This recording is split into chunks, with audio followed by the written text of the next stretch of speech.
Welcome to the heart of the matter. Today we're talking about skills development, and we have two guests with us. Our first guest is Mr. Tope Sadiq. Tope, welcome to the heart of the matter. Thank you very much. Now, you are an IT person, Yes. but you also have convened this beautiful idea called Freedom Hall. Tell us what made an IT person come into Freedom Hall, which is, and tell us a bit about Freedom Hall, which is all about creativity. Background in IT for a long time, and me and a lot of people realized we had a lot of gifts. Some could sing, but there was just never any opportunity or time to do that. So we said, all right, after work, we gather and just share poetry, spoken word, comedy, whatever gift you have. And we started that, and before you knew what was going on, it blossomed. You are a bit of a poet yourself. Yes, I am. So you write, and then do you sort of recite? Yes, we write, we recite, because the different areas in terms of poetry. There's the written, there's the verbal, and then there's the non-verbal, which is just body in terms of either dance or whatever, but it's still poetry, so to speak. There are a lot of people who have so much to offer, but there's just nowhere they can go to express this news. So coming from the cultural background where parents of yesteryear thought that children need to be qualified either as doctors or engineers or lawyers, all of a sudden you discover that there's a pool of talent out there that has to be used. Now, can you just take us through a typical day at Freedom Hall? A typical day starts with, we start always at 7 o'clock. 7 in the evening. 7 in the evening after work, and people just come together, first timers, normal artists, and what have you, and we begin by asking anyone. It's an open microphone, so to speak. If you have a gift, if there's anything you want to share, let us know, and we'll put you down, and then we begin. We do something like a prior audition, which is just to let us know that you do have something you want to offer, and then everyone begins to share. Well, right when you said about our parents and all, my parents were doctors, and they insisted I read medicine, and I rebelled and read information technology. But you carried on that line, and there was just nowhere else to express it. So when we gather together, you find people who don't even know they have these gifts, don't even know that they're gifts. And then when they see other people sharing their poetry, they are inspired to do so as well. What about the other gifts that don't necessarily speech gifts, like painting, and you allow? They're all allowed to come. We have people who do that, and we try and encourage a cross-pollination. Like the last Freedom Hall we had artists who would come, share their paintings, and then the poets would recite poetry from those paintings, and then the musicians would do music according to the poetry from the paintings. So it's just a mix really of whatever it is you have, you come up with. Sometimes it's amazing, sometimes it's not so good, but what's always great is just that it's there for everyone to share. Is this an event every day, or just? It's an event 4 days a week now, okay, and in 3 states of the country. Wow. Because of reach, we can't do as often, but we do Abuja once a month, Port Harcourt once a month, and we're to do Benin, but we haven't started, once a month. Now, you're a poet yourself, yes, sir. But in the course of doing Freedom Hall, you must have unlocked or set free a lot of people that had talents that they didn't realize. What's it been like for you to, see other people coming to know themselves better? It's the most amazing thing. I'll tell you a short story. There's a lady, and she was struck in shyness, but she knew she wanted to sing. And we did something called Behind the Curtain, where you can go behind the curtain and sing. And she begins to sing, and all of a sudden she hears the response from the crowd, and she steps out, and the crowd oh, and she's more emboldened. Last Sunday, she went in for the one of Project Fame and she qualified. Wow. And she was in tears that, thank you, because if she hadn't stepped out and the people hadn't responded to her, she would never have even tried it. What type of other things would you be looking for at Freedom Hall? What other gifts are you looking to unlock at Freedom Hall? The greatest gift that we find is the gift of self-confidence and the fact that you have something valuable to offer, which is what blows everyone's mind. Because if they ask you for your gift, I don't really know, I'm not sure I can do anything. But when you come there and you see people who can't sing, who don't know a poem from a written word piece, who, if you show them a painting, they'll tell you Arsenal scored 3 times. No idea whatsoever. But they come to the hall and then they see other people doing their things. And we tell them, you also have original thought, which is where people can express what ifs. What if this? What if the last one we had, someone said, what if Earth was just one of God's 7 places?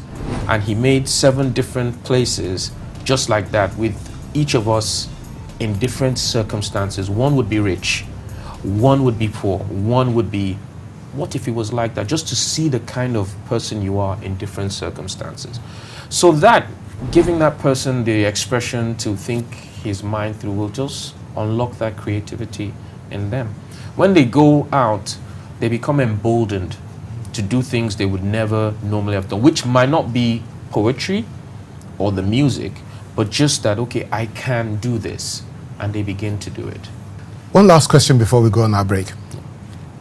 There's a lot of people that use their creativity ability to create scams, the 419ers. Do you think that you can take them and direct or help them channel their creativity into more positive avenues? Honestly, what I encourage really is the creative part.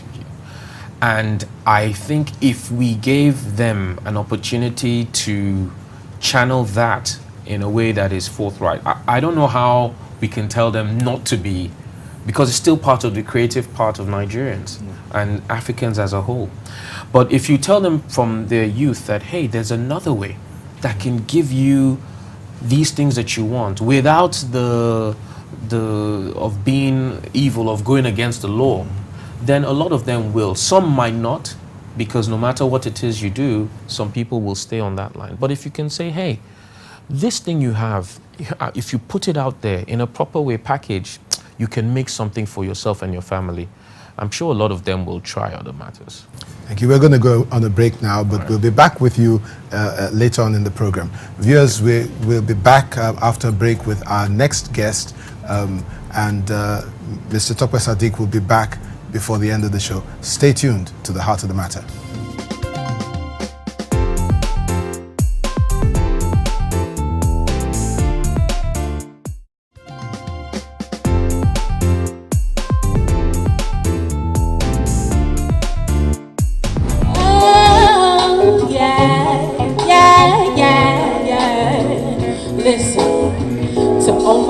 Listening to this beat, pay some attention as the sister speaks.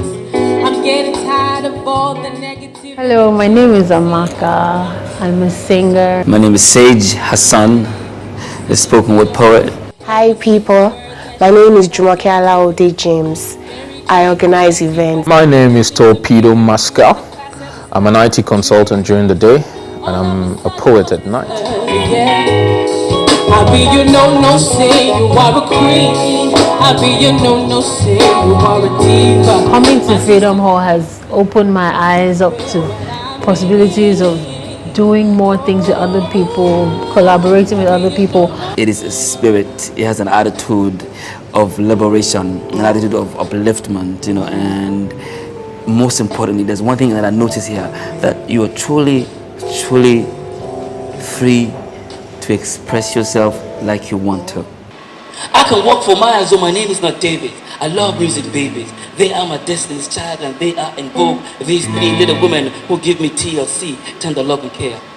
My father's name became George for when I was a boy. My daddy wasn't puffy. He was a biggie because I was small. A teeny weeny beanie man. I was notorious, wanted to be fabulous. All I ended up being was bad boy. Now I got 2 face because I was paid with mace. But thanks to Jehovah, I can Rockefeller, making cheddar before the ink dries in the paper. Freedom Hall has given me that opportunity to come out of myself and to give back what God has given all of us, which is your talents, your gifts, and your abilities. We don't even know what to expect on every night. It's always different. It's new every day for us. We go away and we're saying, wow, that was really nice. Did you hear what that guy said? You know, maybe some comedian or somebody comes to Freedom Hall for the first time and they just blew your mind off.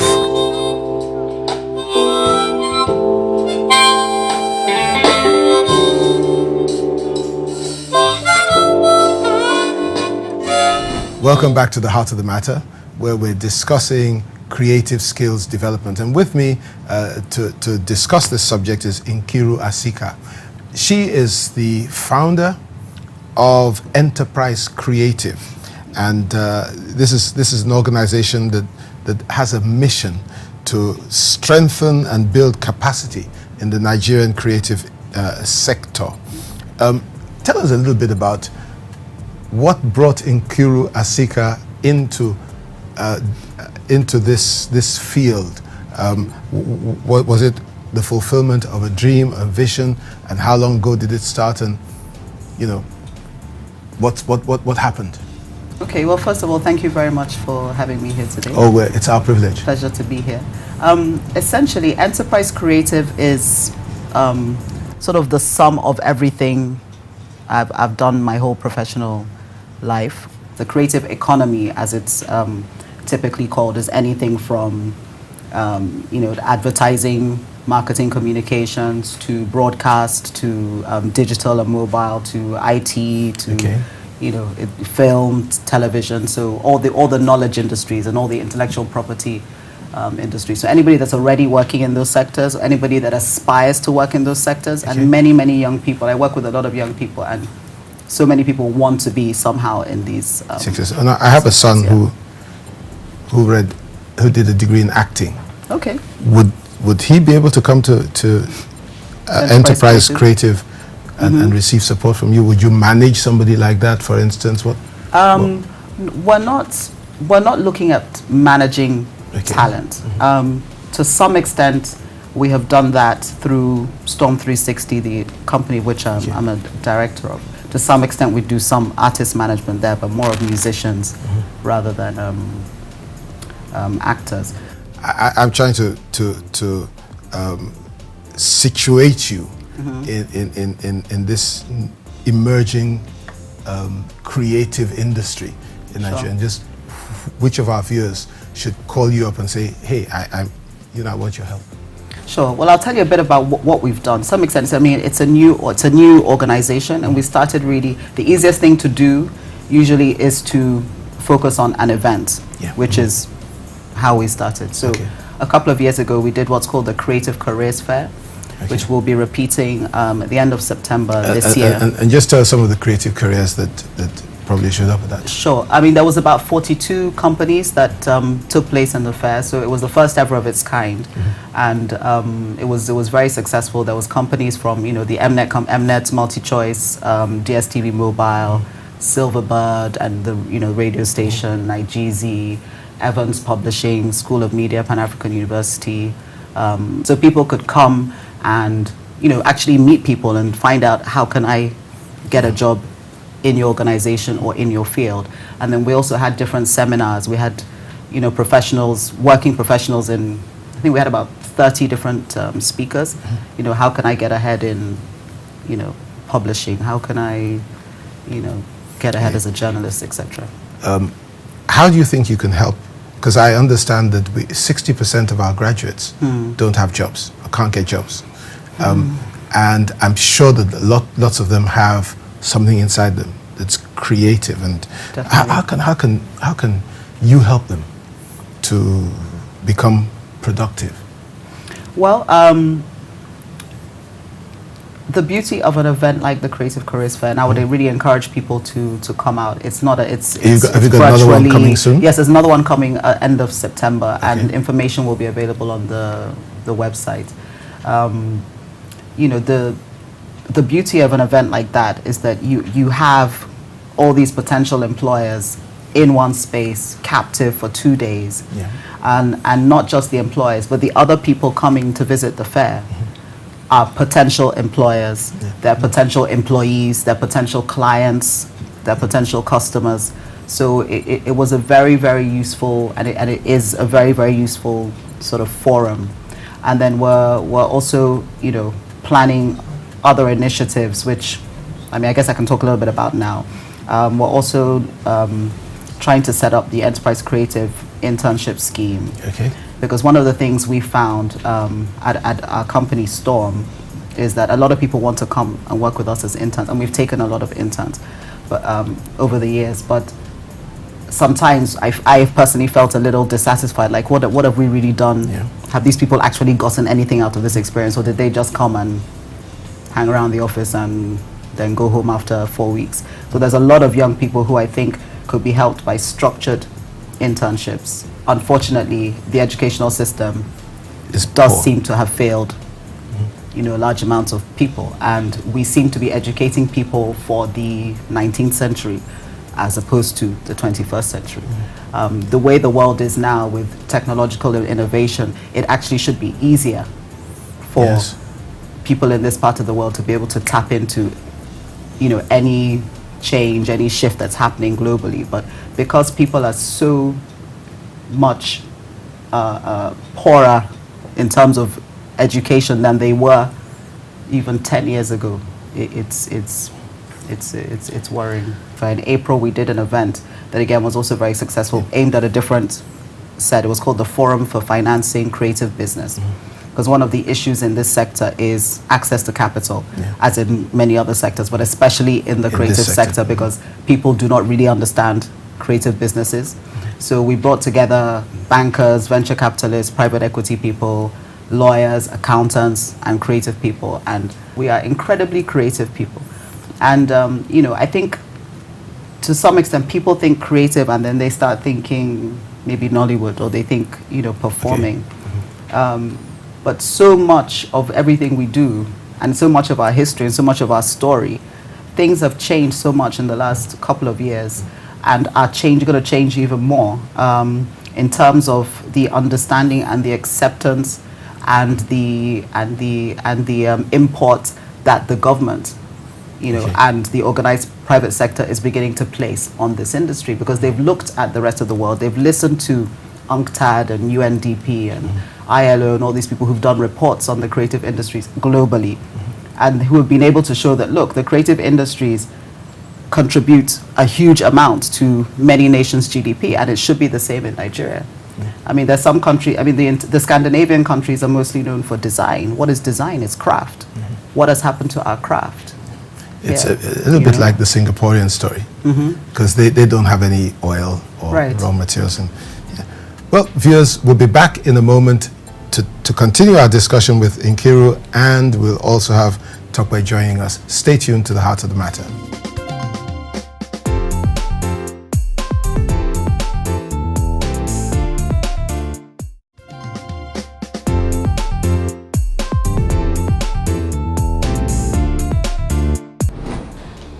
The British Council, we've achieved our aim of transferring creative skills to Nigerians in a number of ways. I think at the heart of what we've been able to achieve is partnerships. Because on our own, there's a limited amount that we can do for various reasons, budgets, networks, you know, just the way we're set up, what we're allowed to do. So as I said, the key heart of it is partnerships. So some examples I can give. We've worked with Rivers State Government, for example, and in that partnership we trained a number of young creative entrepreneurs from Rivers State, and then the state government gave them seed funding for their creative industries businesses. So it's those sorts of partnerships that allow us, you know, go beyond the limited capacity that we have. We've worked quite a lot with Bank of Industry. to train creative entrepreneurs across Nigeria. We work with various other partners. For example, we work with the Lagos Fashion and Design Week to do various types of training for fashion entrepreneurs. So we have the Designer Awards as part of Lagos Fashion Week. And what happens with that is that the sponsors of the Lagos Fashion and Design Week provide a cash prize. But what we as the British Council do is that the shortlist of last year was 12 people. This year, I think it's 20. We provide master classes for them using facilitators from the UK. And it's various things, teaching them how to do a collection, teaching them how to set up a design label, just introducing them to the business of fashion, all linked to the fact that there's limited opportunity for them to go and learn these skills in institutions in Nigeria. So when you've picked people that you recognize as having potential, we feel like the value that we can bring is helping them to develop those skills. We also do, at Lagos Fashion Week, we also do the Young Fashion Entrepreneur Awards. And what happens there is that the winner of that category also gets a cash prize from the sponsor. But then what we then do is take that person to the UK on a tour of the fashion industry in the UK. And as part of that tour, they have seminars, they have one-on-one discussions with people from the fashion industry that they want to meet, that sort of thing. And it's also a networking opportunity for them because there are 20 countries that participate every year in the Fashion Entrepreneur Awards. So whoever goes from Nigeria gets to meet 19 other young fashion entrepreneurs from emerging economies around the world. So that means 19 potential collaborators that they can then go on to work with. So yeah, as I say, partnership is at the heart of how we achieve our aims. Welcome back to the final segment of The Heart of the Matter, where I'm talking to both Nkiru Asika and Tokwe Sadiq. One last question for both of you, and let's start with Nkiru. If you had a wish or a number of wishes, what would you want to see happen to create an enabling environment for this thing that you're so passionate about? Yeah, I think it's definitely a number of wishes. I think first, one of the things that we've already touched on, which is creating a more robust, a more competitive educational environment that will allow people to come out with the skills that they actually need to be employable, and not just to be employable, to become entrepreneurs, because there's never going to be enough jobs for everybody. People have to start creating jobs by being entrepreneurs. So that's one. Two, access to capital. I think there's a lot more that can be done to fund small and micro entrepreneurs, which is the bulk of the economy. Everybody does not have collateral to go for a bank loan, and there's a lot of people that have fantastic ideas and really could be contributing a lot to the economy if there was just more access to funds, and I think people would be responsible with such funds. Third one that you brought up, piracy. We need, better, stronger rights protection, and I guess the last one would be something that every Nigerian would want, which is power. Because if we had power, that would absolutely that would change change the game for everybody. An overhaul of our educational system. Yes. Because the content just doesn't match the requirements right now. Yes. So that was number one. Number two was access to capital. The piracy, knocking out piracy, and then power, which I'm sure that everybody says, yeah. Power and infrastructure, just general infrastructure would help everybody. Yeah. And then Tokwe, what about you? I would wish for opportunities for these creative people in different, like in government. If you give a creative person the opportunity to stay somewhere and do something about the industry as opposed to a bureaucrat. One. Two, I would like structure in terms of places. we found out that there are not enough enabling places where people can gather and just do their things. That would go a million miles in doing fantastic things for us as a people. Yeah, those are the things I'd love to see. Because I believe that there is a bright future for Nigeria, and it's going to take everybody bringing Coming together. what they have, coming together and bringing together what we all have. I mean, you know, there's so much that's been given. We talked a little a moment ago about the fact that a lot of our values have been lost. You know, my father would watch me taking a date out, and he'd say, well, you didn't go and open the door, the car door. And, you know, my son they don't even think about that stuff now. It's been great having both of you on the Heart of the Matter. And viewers, please take advantage of Freedom Hall, and also go to the next Creative Careers Fair, because something good might happen to you right there. We'll be back again next week with another episode of The Heart of the Matter. Until then, stay mightily blessed.